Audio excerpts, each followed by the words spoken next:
முதலமைச்சர் விஜய் அவர்கள் வந்து தன்னோட அசிஸ்டண்ட் ஜோதிடரான ரத்தன் பண்டிட் அவரை ஆஃபீஸர் ஆன் ஸ்பெஷல் டியூட்டி அப்படின்னு சொல்லிட்டு ஒரு போஸ்ட்ல வந்து அரசு போஸ்ட்ல வந்து நியமிக்கிறாரு. ஸோ இதை குறித்து பயங்கரமான எதிர்ப்புகள்லாம் வந்துகிட்டு இருந்தது நேத்துல இருந்தே. இன்னைக்கு திரும்பியும் கூட்டின அந்த சட்டசபையிலே எதிர்ப்புகளை வந்து நேரடியாகவே அவருக்கு பல தரப்பினருமே குறிப்பிட்டாங்க. அதை தொடர்ந்து இப்போ அவரோட அந்த ஸ்பெஷல் அப்பாயின்மெண்ட் வந்து ரிவோக் செய்யப்பட்டிருக்கு. இன்னைக்கு நடந்த அந்த மெஜாரிட்டி டெஸ்ட்ல 144 இடங்களை தளபதி விஜய் அவர்கள் வந்து பெற்றிருக்காரு. எல்லாருமே பயந்துகிட்டு இருந்தோம் 120 வருமா 118 வருமானா. இன்னைக்கு 144 எம்எல்ஏஸ்கள் வந்து தளபதி விஜய் அவர்களுக்கு ஆட்சி அமைக்க ஆதரவு தெரிவிச்சிருக்காங்க. ஒரு கிளியர் கட்டான பொலிட்டிக்கல் ஷிஃப்ட் வந்து இங்க தெரியுது. இன்னொரு பக்கம் சிவி சண்முகம் அவர் வந்து பயங்கரமான குண்டுகளை வந்து தூக்கி போட்டுட்டு இருக்காரு. நம்ம பேச்சுவாக்கில் கேள்விப்பட்ட அந்த திமுகவும் அதிமுகவும் கூட்டணி ஏற்படுதா அப்படின்றத இப்போ முறையா அந்த கட்சியில் இருக்க ஒரு எம்எல்ஏவே வந்து இப்போ உறுதி செஞ்சிருக்காரு. அதை குறிச்சான விஷயங்கள் என்ன, இது வரைக்கும் என்ன நடந்தது அப்படின்றத நம்ம பார்த்தோம். இனிமேட்டு என்ன நடக்க போகுது அப்படின்றத நான் சொல்றேன். Ladies and gentlemen, welcome back to OG politics.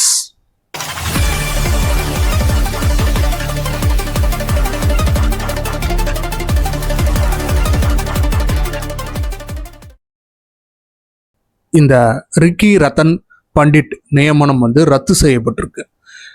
Our officer on special duty அப்படின்ற ஒரு பொறுப்பு வந்து கொடுக்கப்பட்டிருந்து. இது வந்து அரசு பணத்துல தானே இவங்களுக்கெல்லாம் சம்பளம் தரீங்க, எப்படி உங்களோட பர்சனல் அசிஸ்டண்ட்டை அது எஜுகேஷன் ரீதியா எந்த ஒரு தகுதியும் இல்லாத ஒருத்தரை நீங்க வந்து இந்த மாதிரி நியமிக்கலாம் அப்படின்னு சொல்லிட்டு நேத்தே வந்து பயங்கரமான எதிர்ப்புகள் வந்து போயிட்டு இருந்தது.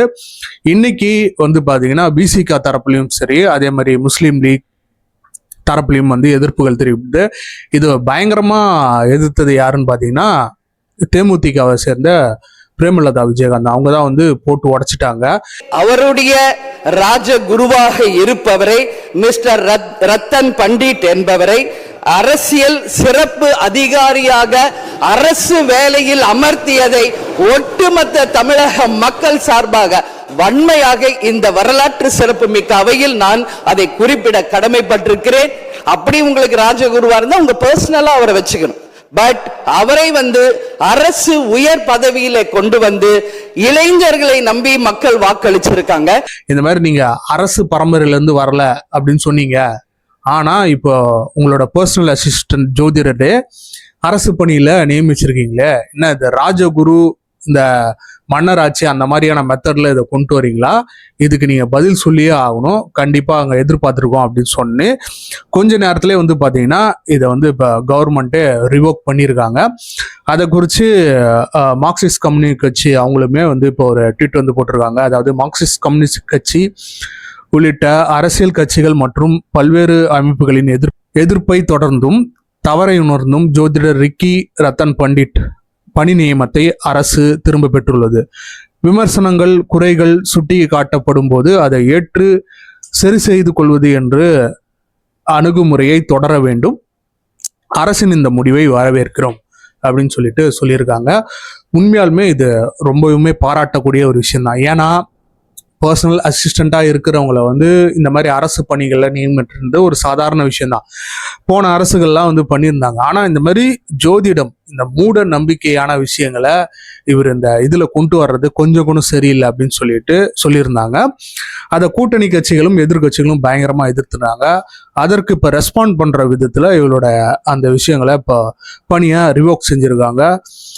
உண்மையாலுமே இதுதான் வந்து ஒரு மாற்றம். முன்னாடிலாம் ஆட்சி அமைக்கக்குள்ளார இந்த மாதிரி யாராவது எதிர்ப்பு தெரிஞ்சுனா நீ என்ன சொல்றது, நான் என்ன கேட்கறது அப்படின்னு சொல்லிட்டு தான் ரொம்ப திமிரா வந்து பண்ணிக்கிட்டு இருப்பாங்க. ஆனா இப்போ மக்களோட அந்த குரல்களுக்கு செவிசாய்ச்சிருக்கு டிவிக்கு. இன்னொரு பக்கம் இன்னைக்கு நடந்த அந்த ஃப்ளோர் டெஸ்ட் மெஜாரிட்டியை நிரூபிக்கிற அந்த ஒரு கட்டாயத்துல டிவிக்கு தள்ளப்பட்டிருந்தது. ஏன்னா அவங்க வந்து ஒரு மைனாரிட்டி கவர்மெண்ட் தான், 108 சீட்டு தான் வந்து ஜெயிச்சிருந்தாங்க. ஸோ அந்த சமயத்தில் இப்போ 144 பேர் வந்து இது பண்ணியிருக்காங்க. நீங்கள் இந்த ஸ்க்ரீனில் பார்த்தீங்கன்னா தெரியும், இந்த நம்பர்ஸ் தான் பார்க்குறோம். இதுல ரொம்ப சர்ப்ரைஸா அப்படின்னு சொல்ல முடியாது. நம்மளுக்கு ஏற்கனவே தெரியும் அதிமுகல நிறைய மெம்பர்ஸ் வந்து இந்த பக்கம் டிவிகே பக்கம் வந்து வராங்க அப்படின்னு நமக்கு தெரியும். ஸோ அதை குறித்து இப்போ ஒரு பேட்டி வந்து கொடுத்துருக்காரு சிவி சண்முகம். அதுதான் ரொம்ப ஷாக்கிங்காக இருக்கு. நம்ம வந்து கேள்விப்பட்டிருந்தோம் அந்த மாதிரி திமுகவும் அதிமுகவும் கூட்டணி சேர்ந்து விஜய்க்கு எதிரான இந்த விஷயங்கள்லாம் வந்து பண்ணிக்கிட்டு இருக்காங்க. அவரு எந்த காலத்திலையும் வந்து ஆட்சி அமைக்கக்கூடாது, நம்ம 2 பேரும் வந்து சேர்ந்துக்கலாம், ஆனா டிவிக்கு மட்டும் ஆட்சிக்கு வர விடக்கூடாதுன்னு உண்மையாலுமே வந்து பிளான் பண்ணியிருக்காங்க. அதாவது இவங்களை கூப்பிட்டு வந்து இந்த சிவி சண்முகம் இவங்க கிட்டலாம் வந்து கூப்பிட்டு பேசியிருக்காங்க. இந்த மாதிரி நம்ம டிஎம்கே கூட வந்து சேர போறோம். திராவிட முன்னேற்ற கழகத்தை எதிர்த்து நாங்கள் அரசியல் செய்திருக்கிறோம். 2 தலைமுறை 3 தலைமுறையாக நாங்கள் செய்து கொண்டிருக்கிறோம். இந்த நிலையிலே எங்கள் முன் வைக்கப்பட்டது என்னவென்றால், திராவிட முன்னேற்ற கழகத்தினுடைய ஆதரவோடு நல்லா புரிஞ்சுக்குங்க, எந்த திமுகவை நாங்கள் எதிர்த்தோமோ அந்த திமுகவுடைய ஆதரவோடு அனைத்து இந்திய அண்ணா திராவிட முன்னேற்ற கழகம் என்னை முதலமைச்சராக தேர்வு செய்ய ஒப்புக்கொண்டிருக்கிறார்கள். அதற்கு நாம் ஒத்துக்கொள்ள வேண்டும் என்று சொன்னபோது பெரும்பான்மையான சட்டமன்ற உறுப்பினர்கள், இன்னும் சொன்னால் அனைத்து சட்டமன்ற உறுப்பினர்களும் அந்த முன்மொழிவுக்கு யாரும் சம்மதிக்கவில்லை. அப்படி சேர்ந்து எடப்பாடி பழனிசாமி வந்து முதல்வர் ஆக்க போறாரு, நம்ம இப்போ அபிஷியலாவே சேர போறோம் அப்படின்னு சொல்லியோடனே இவங்க எல்லாருக்குமே ஒரு ஷாக்கா வந்து ஏற்பட்டுருக்கு. ஏன்னா டிஎம்கேவை எதிர்த்து தான் வந்து பாத்தீங்கன்னா ஏடிஎம்கேவே, இவங்க 2 பேரும் ஒன்று சேர்ந்துட்டாங்கன்னா கிட்டத்தட்ட அரசியல் இது எதிர்கட்சியே இல்லை அப்படின்ற மாதிரியான ஒரு நிலைப்பாடு தான்.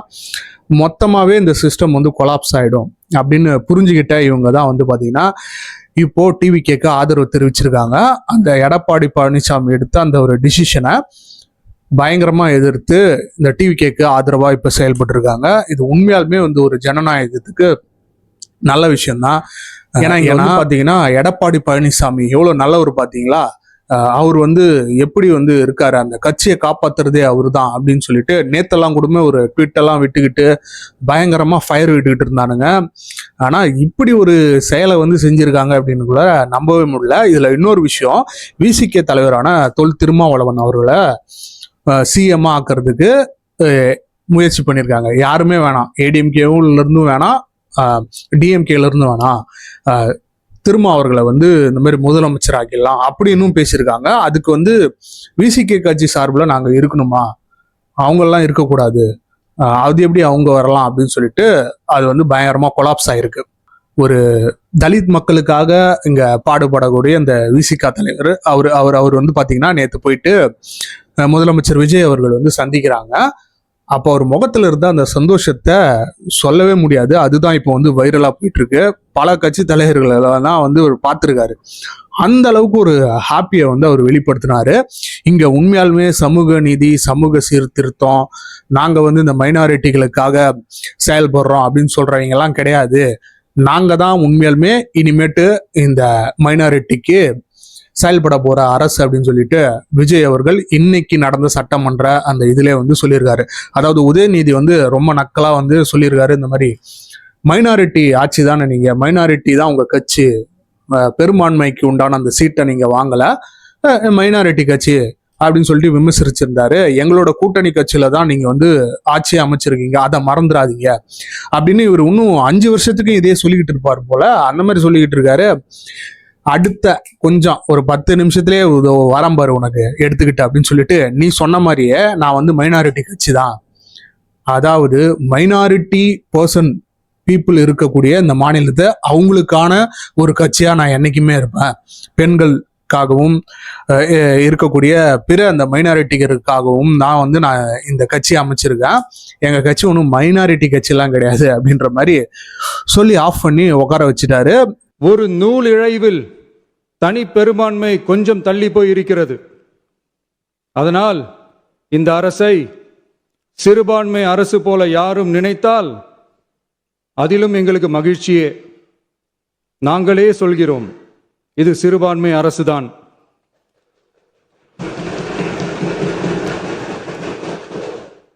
சிறுபான்மை மக்களுக்கான பாதுகாப்பை உண்மையாக நிலைநாட்டும் அரசுதான். இதெல்லாம் பாத்தீங்கன்னா அந்த சட்டசபையில நடக்குது. அதாவது இந்த மாதிரிதான் நடக்குமா அப்படின்றதுக்கு பல பேருக்கு வந்து தெரிஞ்சிருக்குமா அப்படின்னு தெரியல. ஏன்னா இப்பதான் எல்லாருமே புதுசா வந்து பாத்தீங்கன்னா 24x7 வந்து இந்த இதை வந்து பார்த்துக்கிட்டே இருக்காங்க. வியூவர்ஷிப் எல்லாம் வந்து எகிரிக்கிட்டே இருக்கு.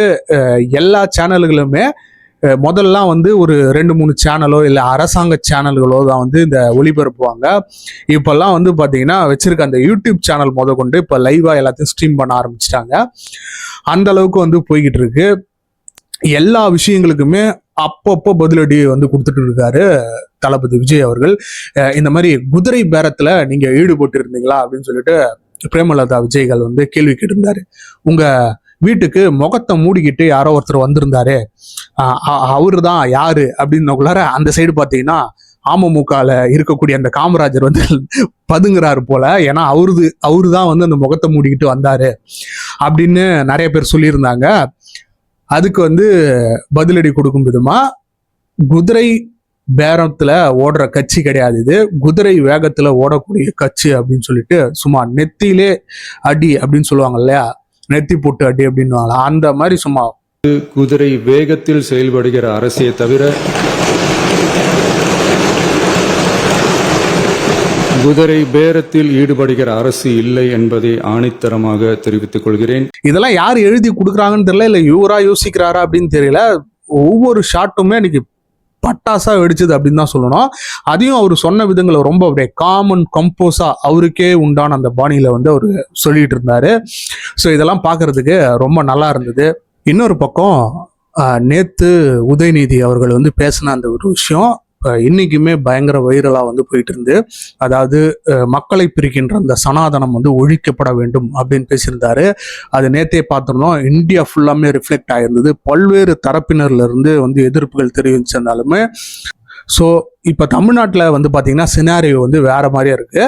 அந்த ஸ்டேட்மெண்ட்டுக்கு கிட்டத்தட்ட சப்போர்ட்டிவாக தான் பல பேர் வந்து பேசிக்கிட்டு இருக்காங்க. என் டிவிகேல இருக்கக்கூடியவங்களும் பேசிக்கிறாங்க. ஏன்னா இந்த குறிப்பாக அந்த சவுத் சைடில் இருக்கக்கூடிய தமிழ்நாடு கேரளாலாம் பார்த்தீங்கன்னா என்ன ஹிந்து மத பீப்புள் வந்து எக்ஸ்ட்ராடினரி அதிகமாக இருந்தாலுமே அவங்க வந்து ஹிந்துயிசத்தை தான் வந்து இது பண்ணுறாங்க. இந்த சனாதன தர்மம் அப்படின்றத ஒரு கேஸ்ட் சிஸ்டமாக தான் வந்து எல்லாருமே பார்க்குறாங்க.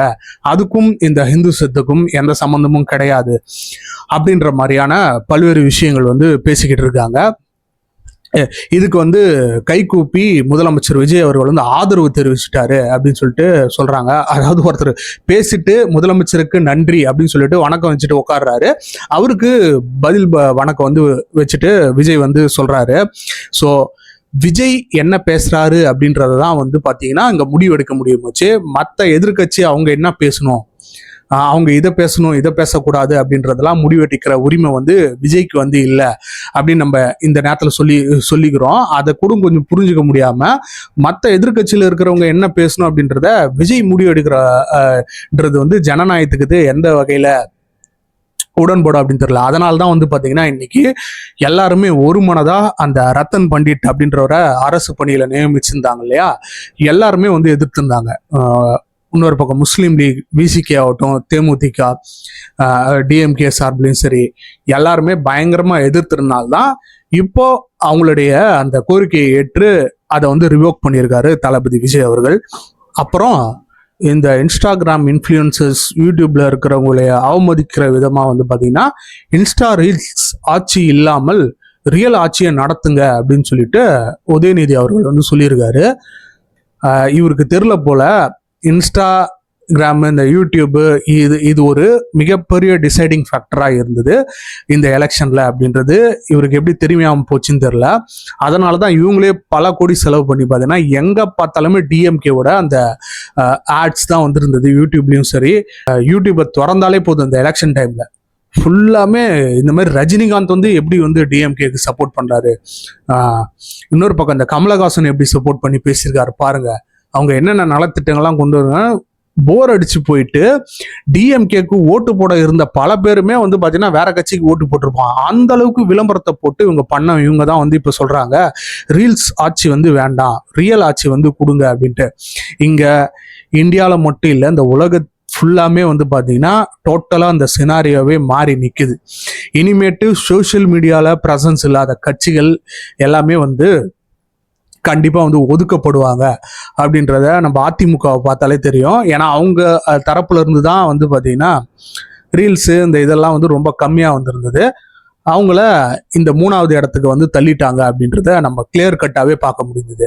அதனால ஆட்சி அமைக்கிறதுக்கு தான் வந்து ரீல்ஸ் தேவைப்படும் வச்சு ஆட்சி நடத்துறதுக்கு கண்டிப்பாக இன்ஸ்டாகிராம் ரீல்ஸ் தேவைப்படாது அப்படின்னு இதன் வாயிலாக நம்ம சொல்லிக்கொண்டு, இப்போ கமலஹாசன் அவர்கள் வந்து எங்கள் துறையிலிருந்து ஒருத்தர் வந்திருக்காரு, அவருக்கு நாங்கள் வந்து வாழ்த்து தெரிவிக்கிறோம் அப்படின்றத வந்து சொல்லியிருக்காரு. திரைத்துறையிலிருந்து 3வது ஒரு நபர் வந்திருக்காங்க. திரைத்துறையிலிருந்து ஒரு பிரபலமான நடிகர் வந்து புது கவர்மெண்ட் ஃபார்ம் பண்ணிருக்காங்க. என்ன சொல்ல விரும்புறீங்க சார்? அவருக்கு அவருடைய செயல்பாடுகள் என்ன சொல்ல விரும்புறீங்க? இல்ல, அவர் திரைப்பட நடிகராக மட்டும் பார்க்கக்கூடாது. வேற கடமைகள் அவருக்கு இருக்கு. எந்த துறையில இருந்து வேணாலும் வரலாம். எங்கள் துறையில இருந்து வந்திருக்கிறது பெருமையா தான் இருக்கு. கடைசியா வந்து எல்லாருமே பயந்துகிட்டு இருந்த அந்த ஒரு விஷயத்தை இன்னைக்கு முதலமைச்சர் விஜய் அவர்கள் தெளிவுபடுத்திருக்காரு. முன்னாடி இருந்த அரசு கொண்டு வந்த அந்த மகளிர் உரிமை தொகை, பள்ளி செல்கின்ற அந்த பீப்புளுக்கான அந்த உரிமை தொகை, இந்த மாதிரி பஸ் ஃப்ரீ பஸ், இது எல்லாமே கண்டிப்பா இன்னும் தொடரும் அப்படின்னு சொல்லியிருக்காரு. இதை எப்பத்துல இருந்து அவங்க கொண்டு வர போறாங்க அப்படின்னு தெரியல. ஆனா நலத்திட்டங்கள் இருந்தா அதை கண்டிப்பா தொடர்வேன் அப்படின்னு வந்து சொல்லியிருக்காரு. அது உண்மையாலுமே வரவேற்கத்தக்க ஒரு விஷயம்தான். இந்த மாதிரி தான் வந்து பார்த்தீங்கன்னா இன்னைக்கு வந்து முடிஞ்சிருக்கு. தளபதி விஜய் அவர்கள் இன்னைக்கு கிளியர் கட்டான மெஜாரிட்டியை எட்டி இந்தியாவே வந்து திரும்பி பார்க்க வச்சிருக்காரு. இனிமேட்டு எந்த ஒரு பிரச்சனையுமே வராது, அவர் ஆட்சி நடத்துறதுக்கு 5 வருஷம் அப்படின்றத நம்ம முழு மனசா நம்புவோம். ஸோ அவ்வளோதான் ஃப்ரெண்ட்ஸ், இன்னொரு வீடியோவில் நான் வந்து உங்களை பார்க்குறேன். அது வரைக்கும் நம்ம தளத்தை சப்ஸ்கிரைப் பண்ணிக்கோங்க. ஒன்ஸ் அகெயின் தேங்க்ஸ் ஃபார் வாட்சிங்.